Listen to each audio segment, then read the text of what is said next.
কোকৰাঝাৰৰ মতিৰঝোৰা হাতীখাল সংযোগী পথৰ বিধ্বস্ত ৰূপ আৰু জৰাজীৰ্ণ পথে জলাকলা খুৱাইছে কেইবাখনো গাঁৱৰ ৰাইজক। দৃশ্যাংশ আমি দেখুৱাইছো পথৰ কেনেধৰণৰ বিধ্বস্ত ৰূপ আৰু এই পথটোৰ বাবে দীৰ্ঘদিনৰ পৰা স্থানীয় লোকসকলে জলাকলা খাব লগা হৈছে।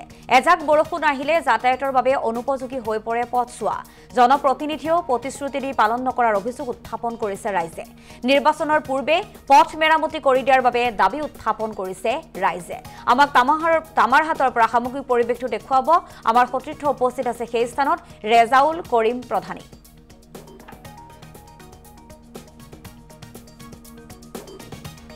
বৰ্তমান মই উপস্থিত আছো ২ নং গুমা পৰিষদীয় সমষ্টিৰ শান্তিপুৰ অঞ্চলত। শান্তিপুৰৰ এইখন হ'ল শান্তিপুৰৰ মতিৰঝোৰা অঞ্চল। মতিৰঝোৰা অঞ্চলৰ মোৰ সহযোগী যদি ৰাস্তাখিনি দেখুৱায়, এই ৰাস্তাখিনিত অকল বোকা আৰু বোকা। অলপ যদি বৰষুণ হয়, বৰষুণত কিন্তু এই কাঠো পানী হৈ যায়।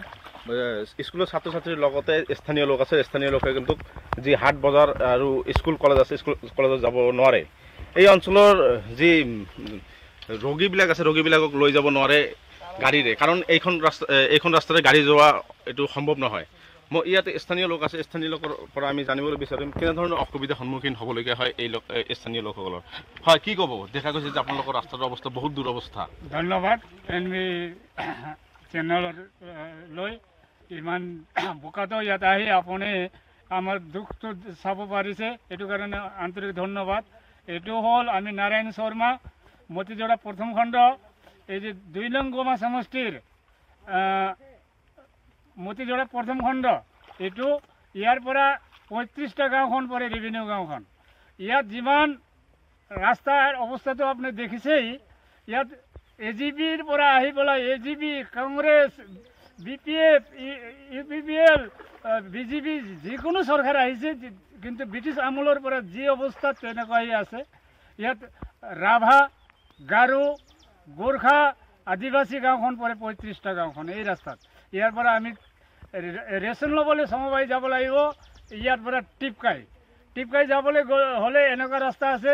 আৰু ইয়াত যিমান ডেলিভাৰী মহিলা, ইয়াত কম্পিউটাৰ আনি পেলাই চাব লাগিব, আৰু নহ'লে ৰাস্তাত যি আমি ঠেলা বা পাৰ্কম নি লৈ যাব লাগিব। ইয়াত যিমান ল'ৰা ছোৱালী আছে, কোনোবা মৰিয়ে যায়, কোনোবা মাটোৱে মৰি যায়। যিটো ভাল জন্ম হৈছে সিহঁতো ৰাস্তাত মাজতে ১০০ ভিতৰত ৭০টা ৰাস্তাৰ মাজতে জন্ম হয়, হস্পিটেলত নাপায়। আৰু স্কুলৰ অৱস্থা ইয়াৰ পৰা আৰু পূবত গ'লে LP হাতীখাল LP স্কুল এটা আছে, আৰু বাঙালডোবা NB স্কুল আছে, কিন্তু মাষ্টৰবিলাক থাকে বাহিৰত। এই ৰাস্তাততো মাষ্টৰবিলাক ১ মাহ ১ দিনো আহিবলৈ মুস্কিল।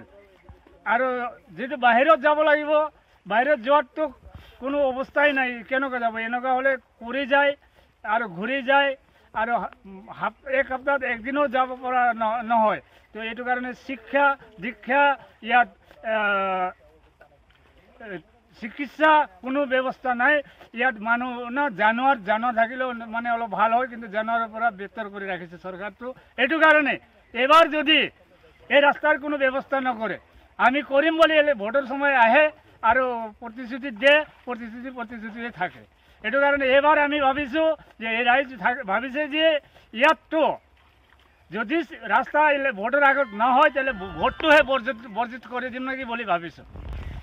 হয়, এটা কথা উল্লেখ কৰিছে, ইয়াত প্ৰায় এই ৰাস্তাখনেৰে প্ৰায় ৩০-৩৫খন গাঁৱৰ ৰাইজে যাতায়াত কৰে, এই ৰাস্তাৰে যাতায়াত কৰে। কিন্তু এইবেলি যদি নিৰ্বাচনৰ পূৰ্বে যদি এইখন ৰাস্তা যদি কোনো সুব্যৱস্থা কৰা নহয়, তেনেহ'লে কিন্তু তেওঁলোকে ভোট বৰ্জনৰ এটা সিদ্ধান্ত লৈছে বুলি জনাইছে ইতিমধ্যে। মই আন এগৰাকী ইয়াৰ স্থানীয় লোক আছে, স্থানীয় লোকৰ পৰা মই জানিব বিচাৰিম।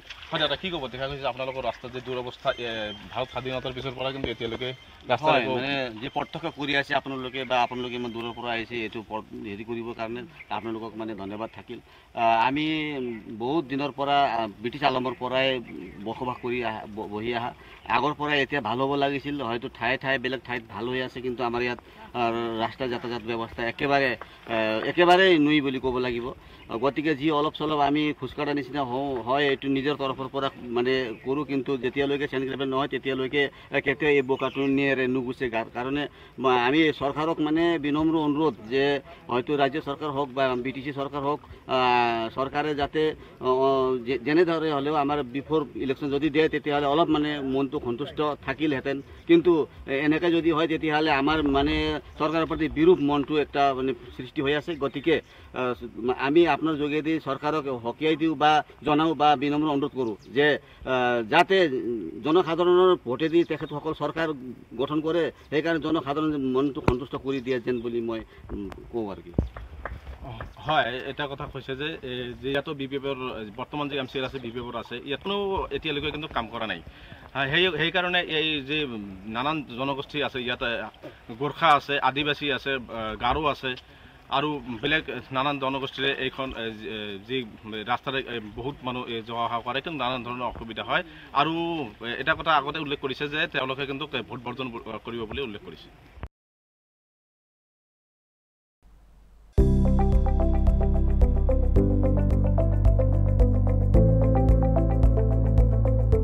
NB নিউজ সহজ সৰল ভাষাত নৱভাৰতৰ কথা